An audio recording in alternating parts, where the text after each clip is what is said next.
Voici 7 remplaçants potentiels de Vinicius que le Real Madrid pourrait cibler s'il décide d'encaisser. Après la défaite face à City, l'ambiance autour de Vinicius Junior a clairement changé. Sans Mbappé, Vini avait de l'espace et du service, mais peu de tranchants. Décisions précipitées, occasions manquées, intensité trop basse. Cette saison, Vinicius n'en est qu'à 5 buts et 7 passes décisives, toutes compétitions confondues. Et avec des rumeurs évoquant une demande salariale brute de 60 millions d'euros, l'horloge du Bernabéu commence à faire du bruit. Alors, qui pourrait le remplacer? On commence par l'option la plus révolutionnaire. Numéro 7. Erling Haaland. Ça ressemble à un titre de mode carrière FIFA, mais c'est plus réaliste qu'on ne le pense. Oui, Haaland a signé un contrat XXL avec City jusqu'en 2034. Mais son agente, Rafaela Pimenta, l'a toujours répété. Les joueurs doivent attendre garder la clé de la porte si les bonnes conditions apparaissent. Et les vibes madrilènes ne sont pas imaginaires. Il a marqué son penalty au Bernabéu, son premier but dans ce stade, sans célébrer. Un moment glacial, presque comme s'il se projetait déjà en blanc. Après ce match, il a aussi évoqué Jude Bellingham et leurs souvenirs communs à Dortmund. Sur le plan tactique, Haaland et Mbappé ne se marchent pas dessus comme Mbappé et Vini peuvent parfois le faire. Haaland reste axial, fixe les centraux et termine dans la surface. Il est aussi naturellement gaucher, ce qui donne à Madrid un angle différent dans le dernier geste. Mbappé l'a lui-même expliqué. Jouer avec un vrai numéro 9 rend la vie beaucoup plus simple. Soit un duo Haaland-Mbappé avec Jude derrière, soit un trio avec Mbappé à gauche et Haaland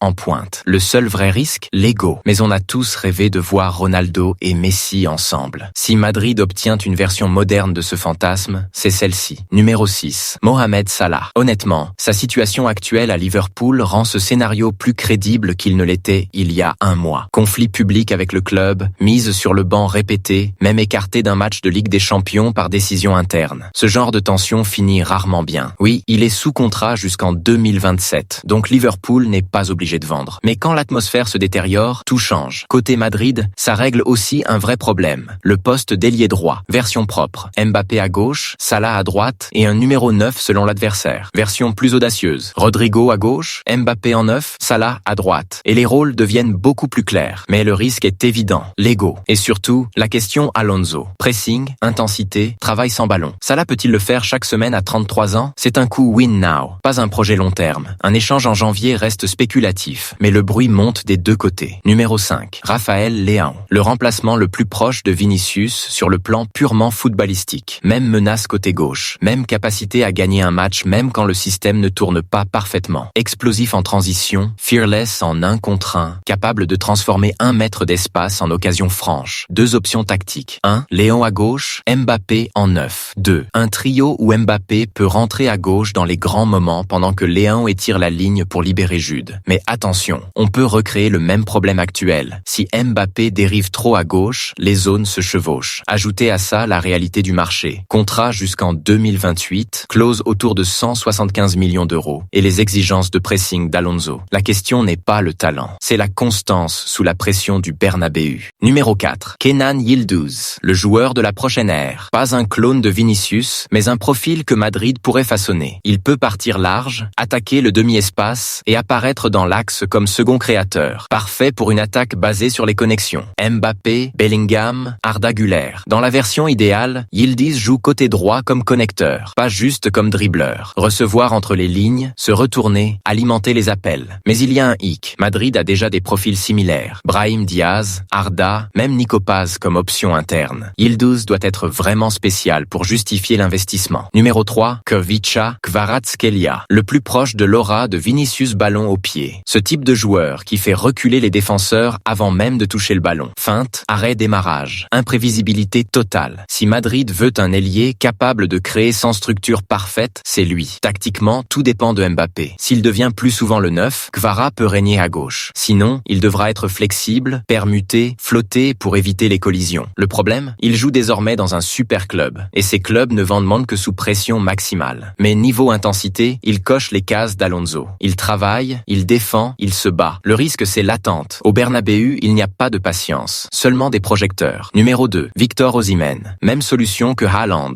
mais plus accessible. Un vrai numéro 9 de surface, qui fixe, qui convertit, qui libère Mbappé. Avec lui, Mbappé attaque enfin l'espace au lieu de servir de pivot. Style direct, rythme élevé, intensité collective. Osimhen en 9, Mbappé à gauche. Ou un duo avec Jude en deuxième vague. Côté Côté contrat, Galatasaray l'a signé définitivement pour 4